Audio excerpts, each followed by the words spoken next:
Hello, everybody. Welcome to part 4 on our lectures on Chapter 13, Psychosocial Development in Middle Childhood. I'm going to talk with you very briefly about moral development. I would like for you to spend a little bit of time in your textbook examining Kohlberg's theory of moral development, as that's going to be an important part of understanding human development going forward. So first, let's talk a little bit about children's moral values. These are these have to do with your beliefs in what's right and wrong. And so interest in moral values comes from personal experience or understanding the experiences of other people, what we refer to as empathy. Children show a variety of skills by the time they're in their middle childhood years in making moral judgments. They can usually differentiate kind of big picture ideas from the norms of how a person ought to behave. And as children get more contact with media and reading books and stories and hear about stories within their own family as well as in books and reading, they become more socially perceptive and begin to recognize the connection between how one person behaves and its impact on the people around them. And that's really what moral behavior is all about. While there are a couple of different developmental theories of moral development, we're going to focus on Kohlberg's theory because it's a classic theory that tends to get discussed the most in child development. In Kohlberg's theory, there are different levels of moral thinking, and the stages of morality come from these 3 different levels of reasoning. There's actually three levels and 2 stages at each level. So the 3 levels are pre-conventional, conventional, and post-conventional. In pre-conventional, it emphasizes the rewards and punishments associated with behaving in certain ways. So a person in the pre-conventional phase behaves morally because otherwise they'd be punished. It's the most basic way of thinking about moral behavior. In the conventional phase, the idea is that social rules really matter and are the glue that holds a society together. So a person in the conventional phase is going to behave morally because that's what the rules suggest, and it's important to follow rules. A person who is in the post-conventional stage of moral reasoning, which emerges in adolescence and adulthood, is when you decide to behave morally because it matters, because it's the right thing to do.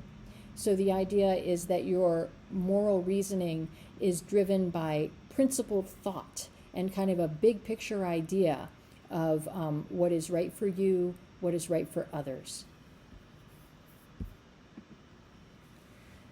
As with any theoretician in development, there are criticisms of Kohlberg. On the positive side, he does think about the child's intellectual abilities at different stages and helps make a connection between stage of cognitive development and how they think about a moral dilemma. On the more critical side, Kohlberg doesn't really think about cultural differences or even differences within subgroups of people, such as differences between males and females. Kohlberg's theory also doesn't really parse the differences between a child facing a moral dilemma and an adult facing such a situation. When we think about moral reasoning, it's important to think about values because morals are based in what we value. So pro-social values among 6 to 11-year-olds often include those that are close to them. So loyalty to close family members, there's a value in cooperating with other children and being loyal to a friend, and to not hurt anybody on purpose. So intentionality becomes an important dimension in the middle childhood years. They can think differently about if something happens as an accident versus on purpose, whereas that kind of reasoning does not come naturally to a preschooler. Adults have different values than peers do during the middle childhood years. And a child of this age is likely to protect their friends over their parents and to actually value what their peers think, sometimes more than what their parents think, particularly as they get closer to the age of 10, 11, and 12. It's during this time when children may decide not to tell an adult what's happening if it will reflect badly on a peer. So they can often do what they can to protect their friends, not only from punishment and real consequences, but also protect their reputation, so that their parents continue to think well of them. It's also quite likely that children's moral decisions are going to be consistent with what their peers do. There's a strong desire to conform for most children in this developmental period. They conform to the peer standards of dress, talk, and behavior, and likewise, they tend to pick up on the moral behaviors of their peers. So any parent of a 4th or 5th grader can tell you that the most important thing for your child is making sure they've got good friends, that their friends are good people, because who children socialize with becomes an increasing influence on how they behave and how they think about the world. Moral values develop all across our lifetime, and throughout middle childhood, moral judgment becomes a bit more comprehensive, a bit more all-encompassing. In fact, if you think about the books, the chapter books that kids are reading, moral dilemmas often come up for those characters, and they find ways to resolve them based on their moral code or where they are in Kohlberg's continuum. One of the things that really drives moral behavior in middle childhood has to do with the avoidance of harm. It has to do with the willingness to accept a consequence for the behaviors that you've done.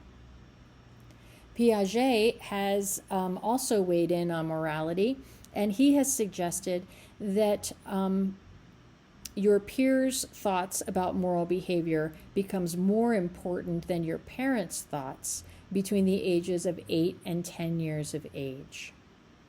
So whereas at younger ages you might plead for something to be different from your parents, you're more likely to feel really different than your parents about moral issues once you get to be about the age of 10, and might actually engage in arguing with your parents about those moral issues.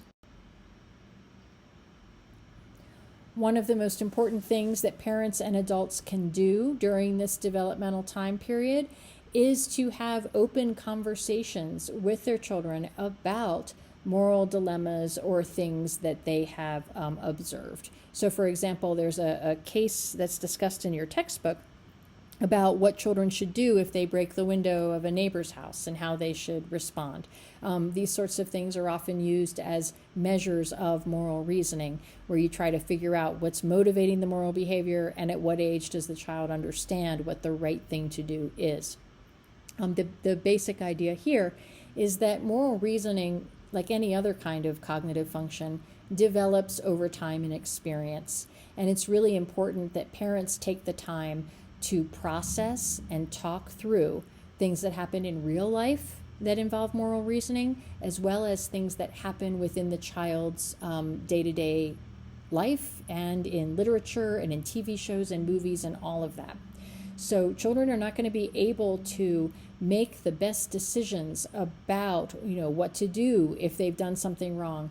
They really do need parent guidance in those conversations. And it's really critical to keep in mind that as children get older and are more likely to sync up their moral reasoning with their peers, all the more reason for parents to continue to have those conversations. So one of the best ways to do this as a parent is to have set up a bedtime routine or ritual where you spend 15 to 30 minutes to an hour together as the child is winding down, getting ready for bed.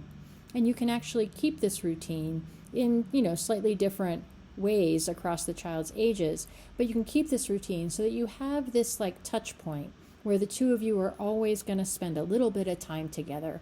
And it's always surprising what you can learn if you as a parent are just listening and you're quiet. Child may start to disclose to you things that happened, usually to other people in other situations. And the child is really not only sharing that story to get your input on it for maybe what they ought to do, but they're also gauging what a parent's responses would be. So imagine when they tell you stories about something another child has done wrong, what your child is actually doing is finding out what you would think if they did that wrong behavior. So those nightly processing sessions can be really helpful, not only to keep two-way communication open as the child is emancipating more and more from you as a parent, but also so that you as a parent can have an understanding of some of the kinds of moral questions and dilemmas that your child is wrestling with. And that concludes our very brief lecture on moral reasoning. Thank you for your time and attention.